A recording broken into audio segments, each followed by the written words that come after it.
Bonjour et bienvenue à tous les amoureux de Jésus-Christ, j'espère que vous allez bien. Il fait très beau aujourd'hui, on est dimanche, il fait 36 degrés. Franchement, on voulait l'été, ben on l'a eu, hein. Maintenant il faut assumer. Donc j'espère que vous allez bien, c'est l'apôtre Harmonie. Vous nous retrouverez sur Centre de Gloire Emmanuel en allant sur YouTube et sur Facebook, apôtre Olivier Cambola officiel, toujours sur Facebook, apôtre Harmonie. Aujourd'hui on va parler de la famille recomposée. Bon, déjà, la famille, on va dire traditionnelle, normale, qu'on connaît, c'est pas toujours évident de vivre ensemble, se tolérer, se respecter, se donner le bénéfice du doute, etc. Et ça l'est encore plus quand on est une famille recomposée. Donc, la maman qui vient avec d'autres enfants, le papa qui vient aussi avec d'autres enfants, et puis bon, bah, ils font leur vie, du coup, bah, ils doivent composer avec leur vie d'avant qui a produit des enfants et que maintenant il faut apprendre à vivre ensemble dans le respect, dans l'amour, dans la tolérance, dans la compréhension, etc. C'est pas toujours facile, mais ce n'est pas impossible. Il faut vraiment avoir la volonté de vouloir arranger les choses pour que les choses avancent, mais parfois la simple volonté ne suffit pas parce que c'est pas toujours évident. C'est des êtres humains qui vivent ensemble, chacun son comportement, son tempérament, sa personnalité, son éducation. Et puis bon, maintenant on doit vivre avec des inconnus qu'on ne connaissait pas avant et puis s'adapter à la situation. Alors, je vais dire aux parents qui se retrouvent dans cette situation, qui se retrouvent dans une situation où il faut, du coup, c'est vrai que les deux vous vous aimez, vous avez vos enfants, maintenant, il reste à faire en sorte que les enfants puissent se respecter, s'accepter, s'adapter, et pourquoi pas plus tard s'aimer comme des frères et sœurs, hein, parce que leurs parents du coup sont mariés. Premièrement, la seule chose la plus importante, surtout pour un chrétien, pour gérer ce genre de situation, c'est la parole de Dieu. Ah oui, elle est riche, elle nous enseigne sur beaucoup de choses. La Bible parle de l'amour, la Bible parle de la tolérance, la Bible parle de la tempérance, de la patience, etc. C'est la meilleure façon d'enseigner à vos enfants à s'aimer, à s'adapter, à se respecter, à se supporter. Je vais vous donner deux versets que je ne lirai pas, mais que je vous invite à vous de méditer. Donc, qui parle d'abord du pardon, on dira pourquoi. Donc, Colossiens 3, 13, et qui parle d'amour. Ça dépend de la version biblique que vous avez, hein, parce que dans ma Bible, il est question de charité, mais là, on parle d'amour. Hein. Donc, 1 Corinthiens 13, 4 à 7. Donc, 1 Corinthiens chapitre 13, versets 4 à 7. Alors, déjà, je vais commencer par le pardon. Parce que c'est vrai que c'est pas évident de supporter déjà le fait que vos parents ont divorcé, donc faire avec, vivre avec, et que maintenant tu apprends que ta maman va se remarier ou ton papa va se remarier, et en plus ils ont des enfants.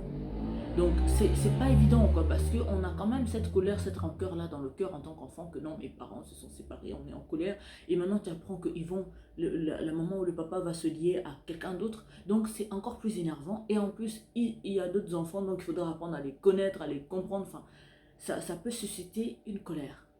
Mais il ne faut pas s'énerver parce que c'est malheureusement des choses qui arrivent, hein, donc c'est la réalité. Donc apprendre à pardonner, à comprendre les autres, à leur donner le bénéfice du doute. Parce que parfois quand on est une famille recomposée, tous les problèmes qu'il va y avoir, on met ça sur la tête des autres. Parce qu'on est en colère, parce qu'on cherche un bouc émissaire à notre douleur, à notre manque d'acceptation du changement, d'acceptation des autres. Donc apprenez à pardonner, apprenez à pardonner et puis à être plus tolérant pour pouvoir donner le bénéfice du doute aux autres. Parce que c'est vrai que quand on vient et qu'on est grande sœur, on a deux, trois frères, et que l'autre en face aussi vient avec ses frères et sœurs, il faut composer, faire avec. Donc il ne faut pas les en vouloir, ils y sont pour rien parce qu'eux aussi subissent la même chose. Donc apprendre à se pardonner. Donc ça c'était un peu pour la petite parenthèse. Et puis les parents, c'est vrai que c'est pas évident, donc vous devez vous faire accepter en tant que maman vis-à-vis des enfants de votre mari, et votre mari se faire accepter en tant que papa vis-à-vis de vos enfants. Comment faire, comment s'organiser pour que ça fonctionne bien. Surtout si vous vous retrouvez dans une famille où vous êtes des chrétiens à la base. Donc vous avez vraiment la parole, la Bible, qui vous enseigne, qui vous aide, qui vous renseigne sur l'amour, la tolérance, comme je vous ai dit, la tempérance, etc. Et à l'aide du Saint-Esprit, si vous avez la volonté d'arranger les choses, dans la prière, vous allez pouvoir régler tout ça. Bon, ça c'est la partie spirituelle. Mais la partie de tous les jours où on va devoir voir les autres tous les matins quand on se réveille, les côtoyer, les parler, partager, on va dire, un film à la télé, manger ensemble et autres, comment on peut faire. Donc d'abord, essayez de vous mettre à la place de chacun. Comment tu aimerais que la personne te traite? Comment tu aimerais que la personne vive, se comporte avec toi? Donc la maman, par exemple, je vais commencer avec la maman qui doit se faire accepter, on va dire, vis-à-vis des enfants de son mari. Ben, montrez de l'amour que vous montrez à vos enfants, à ces enfants-là. Montrez-leur que vous êtes leur mère, même s'ils vont peut-être pas vous accepter tout de suite ou peut-être jamais en tant que leur mère, mais montrez toujours l'amour que vous avez. Montrez-leur que non, ok, j'ai mes enfants, je les aime, je les connais depuis longtemps, vous venez juste d'arriver dans ma vie, mais je vais apprendre à vous aimer, je veux vous aimer, je vais apprendre à vous connaître, je vais faire en sorte d'être aussi votre maman. C'est vraiment très important. Et tout. Et puis le papa en retour doit aussi montrer aux enfants de la femme que non, ok, je ne suis pas votre père, vous allez apprendre à me connaître, je viens de débarquer dans votre vie, mais je ne suis pas là pour remplacer votre père, mais je suis là pour vous aimer, pour qu'on puisse vivre ensemble, se respecter en harmonie tous ensemble, sans distinction et tout. Donc là, c'est la partie, on annonce un peu la couleur que non, rassurez-vous, je ne viens pas en guerre, je viens en paix. Je veux que les choses se passent bien et je me battrai pour que ça puisse bien se passer. Je vais faire de mon mieux pour vous mettre à l'aise, vous montrer que je vous aime, vous montrer que, ok, vous n'êtes pas mes enfants, mais ça ne change rien, j'aime votre mère, j'aime votre père, on va faire en sorte que non, les choses se passent bien et tout. Et puis vous avez la partie où, la partie éducation. C'est là qu'il faut vraiment faire très attention. Parce que c'est à partir de là que toi, homme, toi, femme, qui vous aimez, vous venez avec des enfants, que ça risque de créer des problèmes. Par exemple, quand la maman, l'enfant de ton mari se comporte mal, faut pas tout de suite s'énerver, le punir et tout. Il faut voir avec son père, en parler avec son père, voir comment on pouvait faire ensemble. Parce que ça peut créer des problèmes. L'autre peut penser que oui, c'est parce que c'est pas ton enfant que tu as réagi comme ça. Alors que ça n'a rien à voir. Si ta fille ou ton fils avait fait la même bêtise, tu aurais réagi de la même façon. Mais le problème, c'est que ici, ça ne va pas être vu de la même manière, ce qui est normal parce que c'est pas tes enfants. Donc, pour éduquer un enfant qui n'est pas à toi, vois avec son père, vois avec sa mère. Que non, bon, Robert a fait telle chose, c'était pas bien, ça m'a pas plu, il faut que tu lui parles. Et le papa peut réfléchir, peut dire, bon, on va faire comme ça. Toujours montrer à vos enfants que vous êtes une équipe. Ils ne vont jamais vous séparer parce que sous prétexte qu'eux, ils ne supportent pas la situation. Non. Vous parlez sagement ensemble, vous prenez une décision et vous venez vous asseoir tous les deux, vous parlez à l'enfant, pour que l'enfant puisse comprendre que la bêtise qu'il a fait, que ce soit celui qui n'est pas son père ou celui qui n'est pas sa mère, en tout cas le couple n'est pas d'accord avec ça, c'est pour ça qu'il va y avoir des sanctions qui vont suivre. Faire comprendre aux enfants que vous allez être logés à la même enseigne, s'il y a telle bêtise qui est faite, vous aurez la même punition pour tout le monde, que ce soit les enfants de la femme, que ce soit les enfants de l'homme. Pour que les enfants puissent comprendre qu'il n'y a pas du tout d'injustice là-dedans. Parce qu'on va avoir tendance à tout de suite voir l'injustice parce qu'on sait que ah, c'est pas notre maman, ah, c'est pas notre papa, c'est pour ça qu'il a réagi comme ça. Non.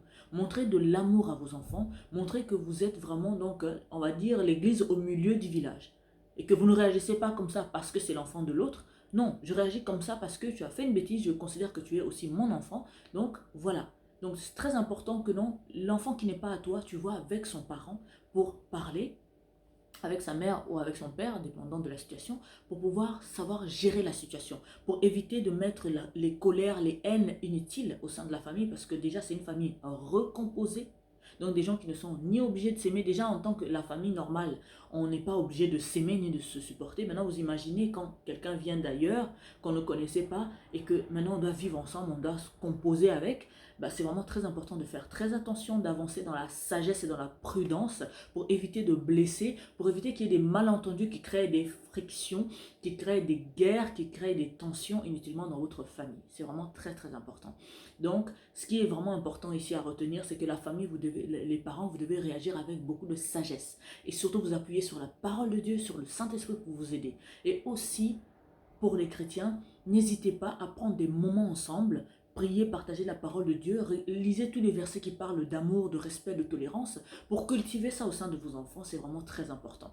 Et aussi, n'oubliez pas, vous les parents, donc passez plus de temps, par exemple, toi papa, passe plus de temps avec les enfants de ta femme. Parle-leur, bon ça ne veut pas dire que tu dois négliger tes enfants, non, ils vont aussi sentir que, ah ça y est, ils sont entrés dans notre vie, ils prennent notre père ne nous calcule plus, non. C'est pour dire que prends du temps, par exemple, toi, papa, avec les enfants de la maman, pour apprendre à leur parler, les comprendre, apprendre à les connaître, être à l'écoute de leurs besoins, apprendre à savoir comment je peux faire pour telle personne, pour tel enfant, pour qu'ils se sentent un peu plus à l'aise et tout. Prendre des temps de sortir ensemble, que ce soit tu prends tes enfants et les enfants de ta femme, vous sortez ensemble, vous parlez. Pareil pour la femme, prends les enfants de ton mari, prends le temps de leur parler, de passer du temps avec eux, de sortir avec eux, quitte même à sortir que avec eux et à laisser tes enfants, mais bon, que ce ne soit pas une habitude non plus. Mais histoire de au début apprendre à se connaître, donc tu sors avec eux, tu apprends à leur parler, à les connaître, à les comprendre, et puis vice versa. Et puis prendre aussi tes enfants et les enfants de ton mari, vous faites des sorties ensemble, des moments ensemble. Pas seulement rester à la maison, parce que parfois ça peut être des tensions, on n'est pas vraiment dans un lieu neutre. On peut aller au cinéma, on peut aller au parc, on peut aller se promener, on s'assoit, on parle, on essaye de régler des sujets un peu sensibles, mais pas que, mais parler intéressez-vous les uns envers les autres pour que vous puissiez mieux apprendre à vous connaître, mieux apprendre à vous comprendre, à vous tolérer, à vous aimer, à vous respecter. En tout cas, que Dieu vous bénisse infiniment. Je vous invite à mettre ces conseils en pratique et n'oubliez pas, toujours être à l'écoute du Saint-Esprit pour savoir comment je peux faire, Seigneur, pour rendre heureux les enfants de mon mari, heureux les enfants de ma femme, comment faire pour qu'on puisse habiter ensemble. Et vous aussi les enfants, c'est très important si vous êtes des chrétiens, appuyez-vous sur la Bible pour pouvoir savoir comment avancer, comment vivre avec les autres. Il faut aussi qu'il y ait une volonté de votre part de vous entendre parce que vos parents s'aiment. Donc ce n'est pas en faisant ça que vous allez arranger les choses. Si vous aimez vos parents, donc aidez-les à vivre ensemble, à composer la famille qui est la vôtre aussi maintenant. Et puis vous verrez que les choses vont se passer bien dans la douceur et dans la paix. Que Dieu vous bénisse infiniment. C'était l'apôtre Harmonie. À très bientôt pour d'autres vidéos. Que Dieu vous bénisse infiniment. Ciao!